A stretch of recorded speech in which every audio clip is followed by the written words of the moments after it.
Cox's Bazar tourism ও hospitality সেক্টরের জন্য প্রণীত মোট 7টি কাস্টমাইজড কোর্সের ড্রাফট উপস্থাপন ও মূল্যবান ফিডব্যাক গ্রহণ করা হয়েছে।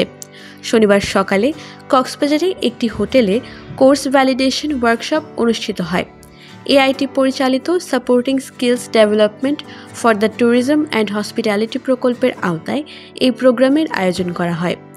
এআইটির চেয়ারম্যান নাজমুল করিম ফারুকের সভাপতিত্বে অনুষ্ঠানে প্রধান অতিথি হিসেবে উপস্থিত ছিলেন কক্সবাজার পলিটেকনিক ইনস্টিটিউটের প্রিন্সিপাল প্রকৌশলী প্রদীপ্ত খিসা। বিশেষ অতিথি হিসেবে বক্তব্য রাখেন কক্সবাজার হোটেল মোটেল অফিসার্স অ্যাসোসিয়েশনের সাধারণ সম্পাদক আওলাদ হোসাইন। আরও বক্তব্য রাখেন কক্সবাজার সিটি কলেজের ট্যুরিজম অ্যান্ড হসপিটালিটি বিভাগের বিভাগীয় প্রধান প্রফেসর মাইনুল হাসান পলাশ, প্রবৃদ্ধি প্রকল্পের সিনিয়র ম্যানেজার আবু সুফিয়ান। অনুষ্ঠানে সরকারি বেসরকারি ট্যুরিজম ও হসপিটালিটি সেক্টরের বিভিন্ন কর্মকর্তা ড্রাফট কারিকুলামের ওপর মূল্যবান ফিডব্যাক দেন, যা কক্সবাজারের এই সেক্টরের কর্মীদের কাজের দক্ষতা উন্নয়নে অত্যন্ত ফলপ্রসূ কোর্স কারিকুলাম তৈরিতে গুরুত্বপূর্ণ ভূমিকা রাখবে।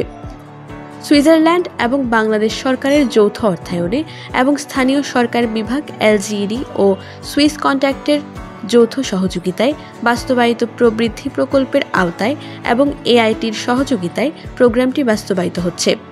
Desk report, TTN।